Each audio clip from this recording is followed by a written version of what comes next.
Hi BookTube, welcome to a tag video on a very dull, grey November afternoon. I've got all my lights on that I use for filming, and yet I still feel there's some shadow on this side because even though I have a big window that you can't see here that normally gives me lots of natural light, well there's just not that much of it today.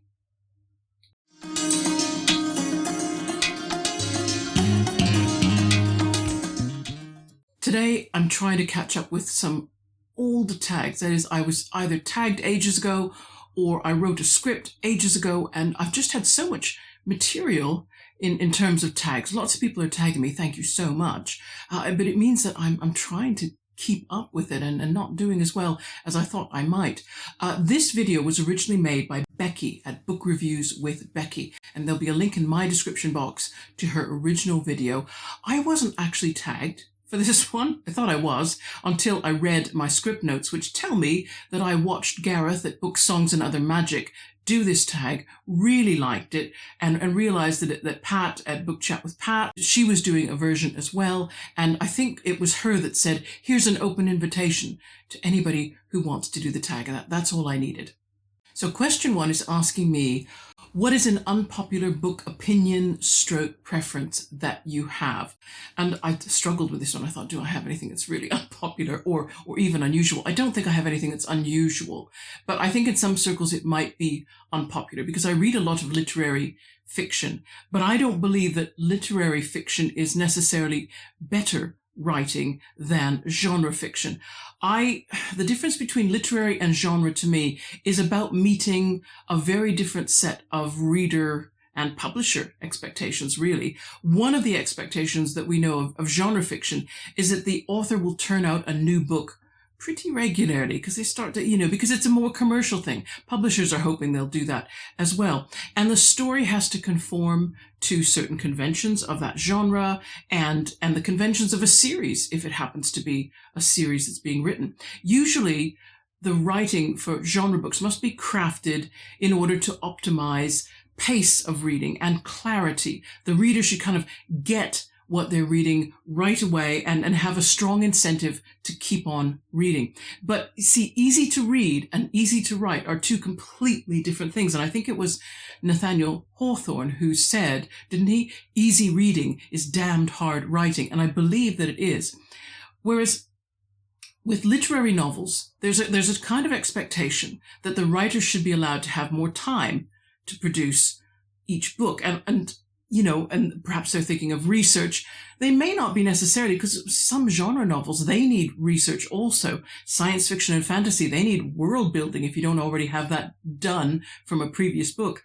So if you consider this and how genre writers are expected to turn out material more quickly, you have to acknowledge the amount of discipline and skill it must require. Literary authors, they will be allowed more time. And yeah, part of the reason that they're given more time is that the expectation is that they've got complete freedom of subject matter, of structure, of pacing, and also of how they're going to use language. And okay, so maybe this is where we get the idea that literary fiction is more difficult to write because you're starting with a very blank slate. However, I'd argue that it's no less difficult if you have to keep within genre conventions, turn out something quite frequently. You have to have it well researched now. I think people are a little bit too sophisticated for you to get away without doing decent research. And the genre author is still under pressure to find within the confines of their genre. They have to find some new angle, some reason why this book is worth reading when you've read so many that you might think are much like it.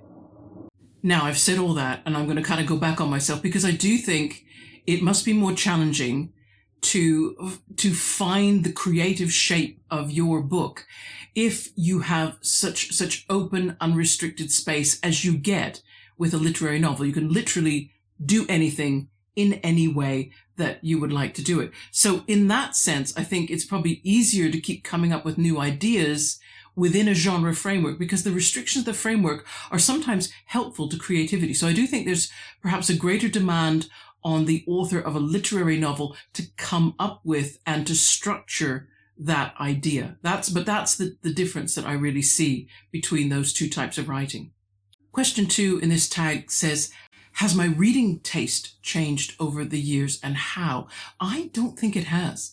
I mean, no, I don't think it has. So I was going to try to say something meaningful there.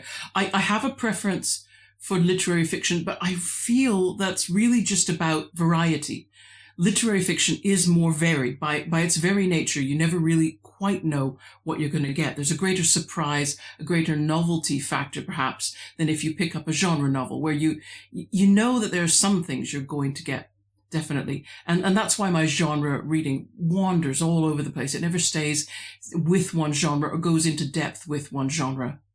And question 3 asks, what genre do you read to get out of a book slump? And can I just check with everybody, like, is a reading slump a period of time when you just read less, regardless of the reason? Or is it a time when you could read, there's nothing holding you back, but you choose not to? Is it one or either of those? Is it both? People not always explain that. I've had times in my life when, I took on obligations and they didn't give me as much time or energy for any hobby, reading especially. But as soon as that obligation changed or decreased intensity in some way, reading would always come back. Reading is kind of like a default setting. And I feel that's true for a lot of other readers. If I'm gauging them correctly when I watch what they have to say, reading is like this default setting. You'd always go back to it. If you got a little bit too busy and it for a while, it stopped happening, well, that's life. But as soon as you could get back to it, you would try to. And I don't necessarily think, though, if it isn't about life's demands, if you just reach a point where you think, oh, yeah, I just don't feel like reading right now, my feeling is I don't know if you should try to get yourself out of that slump. Sometimes I think you should go with the slump. You should explore it. Like, why does it exist? What is it trying to tell you? Because maybe the slump is telling you that you need to focus your attention somewhere different.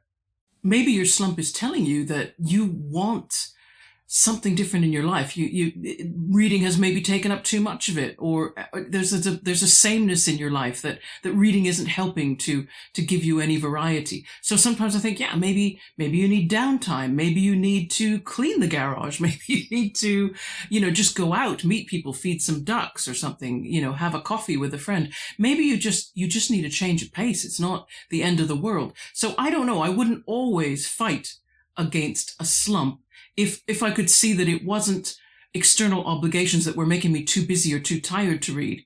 If I had time to read, but I was going, I don't wanna, then I would have to explore that, because reading is such a default setting. My thought would be, okay, what are you saying here? Let's examine the problem. Let's take time, use the slump to find out what the slump is really about. And question 4 is asking me, what are some of your automatic buy authors? And sorry everybody, I just don't operate like that. I don't have any automatic buy anything. I seem to be, before reading what you own, before I did that, I would just buy randomly and sometimes buy authors that I had read before, but it was occasional. Now I feel like it's pulled me in a little bit, and I'm very choosy now. So I don't buy on impulse very much at all. And there's no author that I would just buy automatically just because they'd come out with something new. But I did sit down, and for your benefit, such as it might be, I do have a short list of authors where I have read at least 3 of the books that they've written, which is a lot for me. So they are Margaret Atwood, Ian McEwan, William Shakespeare, Charles Dickens, Joseph Campbell, Terry Pratchett, Jane Austen, and Bill Bryson. Now, they're so weird, that list. I don't know what you could say about me, except that I do like a laugh. I am interested in mythology. And yeah, I don't know what else you'd say after that. Question 5 asks, how many chances do you give an author before you won't try them again? Well, okay, we've already talked in the previous question. Yeah, it's rare for an author to get more than one chance, just because that's how I read. I flit all over the place. So if I've read one book by an author, that doesn't really mean anything. And if I have a rough experience, let's use the example of Matthew Pearl and the Dante Club. Okay, I may try again, because that was his debut novel. He's older now, and so I might read what his more recent writing is like to see, has he undergone any kind of change? Has he learned from the critical reception of the Dante Club because it wasn't super excited. Question 6 wants to know, do you have anything you like to do or to listen to while you read? I don't know about do. What else can you do while you're reading? I guess if it's audiobooks, then you can do all kinds of things. In fact, if I would give myself more time to read audiobooks, and I'm reluctant, but if I did, say, I would go back to jigsaw puzzling. I have so many jigsaw puzzles, and it used to be something I really enjoyed doing to get my head out of screens and so on. But reading has gone back into the forefront, and it's usually reading in print. So, but yeah, if I audiobooks, it would be jigsaw puzzles.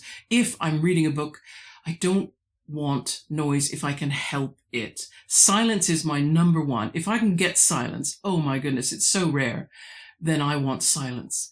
And I don't mean that can't include pre-industrial noises like bird song or water moving or weather noises. Those I don't count as noise.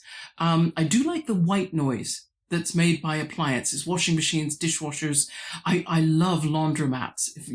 Wow. I don't get to them very often. They're the sort of thing I might visit on a holiday to get a bit of washing done. But I love laundromats because there's something about all those machines rumbling and that noise. I can sink into any book really brilliantly. Now, if I can't have silence or, the silence with natural noise, and the kind of noise that I am surrounded by is the kind that I find distracting, then I like ADHD focus music on YouTube. I find that really helpful, or some kind of ambient noise, jazz. I like jazz. That's what I'll use to cover up the distracting noise. I can't listen to music that has lyrics under any circumstances because the words being sung compete with the words I'm reading. My brain seems to be highly attuned. Notice words, notice words, notice words. So if people start singing words, then they're in direct competition with the words I'm trying to read, and it just does not work. It just falls flat. Question 7. Question 7 is really going to be proper confession time because it says, how far do you read before DNF'ing? And I got to make a confession because back in, I think it was March this year, I had I'll play you a clip. I'll try to cut a clip from the video where I was talking about this brand new book that I'd acquired in such a surprising way, and I was going to review it. Here it is. I want to start something quite special, and I'm going to hold it up to the camera now because no one will probably have heard of this book. That's kind of exciting. Here we go. It is called The Tangled Mane by Charlie Tyler. Now, it is a detective mystery novel, possibly cozy. I'm not yet sure because I haven't read it, but let me tell you how it came to me because I didn't purchase it. I didn't borrow it. I didn't see somebody else reading it and said, hey, that's a cool book. Can I look at that? The office that I work in used to be the offices of a local paper. A lot of UK local papers have closed. So since 2018, the building has had a completely different use. I go into the office about once a week to open the post. And last week, this book arrived in the post along with an accompanying press release from the publisher. There we go, hold that up. And it's telling me that it's a novel set in the Welland Valley in Market Harborough, which is about 20 miles from where we're recording the video. So I thought this was cool. This is a local new author, published her first detective mystery, and she's sending it out to the local paper to see if they'll do a review on it. And I thought, wow, and there's no paper anymore. But I thought, never mind. I think even with my small subscriber numbers and viewer numbers, I still think that what I can give Charlie Tyler is a review with an audience about as big as you might get in a local paper on one given week. And I am going to confess now that I read 122 pages of The Tangled Mane, and then I had to close it, and I couldn't keep reading it. And I had to go back to the publisher who had sent it to the office where I work, and I had to say to them, I'm sorry, look, if I review this book, I'm going to have to be honest, and the things I say will not be favorable to the book. Would you prefer if I simply just went quiet, didn't say anything at all? And they came back and said, yes, that would be very helpful. And I want to explain why I did that, because it was an independently published book, and the author was someone local who had been a mother and a housewife all their life. And then when they were retired, they took a creative writing course. And this novel, I gather, came out of that creative writing course. And I felt, because when a person makes any attempt at writing, to my mind, the first draft that they write, you should hold back on criticism, because the first draft of anybody's novel, I don't care who it is, it's really ropey, and it doesn't matter, because what matters is you start, you get through the middle, you get to the end, and those are difficult stages, but you have to get through them. And so I think for the first draft of any novel, you should just go, you might comment on something if it's just factual. Oh, I think that event happened in 1665 and not 1663. I know it's a daft thing. That's the only thing that I might critique is a fact, something that you can check, something that's objective, but I would hold back from criticizing style or how somebody's dealing with a character, because I think you're better off to keep your editing hat, if you want, in a drawer somewhere until you have a full manuscript. When you have a full manuscript, then come back, put the hat on and go, okay, now what are we looking at here? If you do it before then, you just kill the book and it never gets finished. And what's the point of that? It's more important to get a finished manuscript. And I felt that with The Tangled Mane, what I was reading was probably near enough to a first draft. I don't know how much rewriting or editing help the author got. And unfortunately, it was the first draft of someone who'd never written a novel before and hadn't had probably much writing practice. So it was full of a lot of things that it was just like, oh, okay, that'll need cleaning up, okay. But because I was reading it to review it, I stopped at some point and thought, this book isn't ready to review. It isn't ready to criticize. It needs so much more work yet that I would rather be the author's friend and say, look, I'm going to hold back, okay? Because you've made a really good first effort at this, but there's a lot of work still to do. Are you okay? Do you want to do that work? Or do you want me to just pull back and leave you to be? But I just felt that if I reviewed it, it would hurt the author more than help. And so I decided not to finish the book and not to review it. So that is an example of a DNF. Otherwise, with books, I really don't finish a book often, but there's another tag I'm going to record. We're going to talk about that more. So if you don't mind, can I just leave that one out of this? Because I've spent enough time on this question now, haven't I? Question 8 is funny. Question 8 says, do you ever find yourself making the same faces as the characters in the book? Yes. Yes, and I enjoy doing that very much. I will sometimes pause if I like the way the author has chosen to describe an expression or the way a character is reacting. I'll pause my reading and make the expression myself and think about how well that's been described. Or if they do it in a way that I don't think is that great, I may stop still and decide how could that be described that would be a little bit different, a little bit less cliche perhaps. So no, I love doing that. So there you go.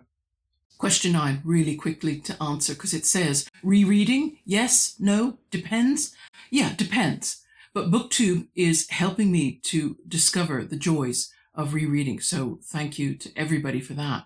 Okay, that means we just have to tag other BookTubers. Now this tag has existed for so long, I'm not sure who did it way back when and who didn't. So here's a list of people who may already have done the tag. If you haven't, and you're in the list, and you like the tag, ta-da, what else is there to keep you holding back? Nothing. So Meg at Books Off the Beaten Path, because we always tag each other if we can. Andy at Really Random Reads, if you like this one. Joe at Joseph Francis Burton. I know you can do probably the fastest version of this, and heaven only knows where you'll film it, but but that's for you to decide. That's for you to decide. Marion at Marion H, if you fancy doing a video. Gavin at Genre Books, and a new booktuber that I've just started to follow. So I guess I'll just encourage you, would you go look at her channel, please? And it's Kim. Kim the Lifelong Reader is the name of her channel. And I say, please, would you go and check her out, because I like what she's doing so far, but she's just got started. So, subscribers are always encouraging, aren't they, when you just get started? So go give her some views, subscribers, likes, all that good stuff that buoys people up. And that's it, everybody. That's a tag video done. If you come back in a few days' time, we will have something new for you, okay? In the meantime, good reading. Take care. Bye-bye.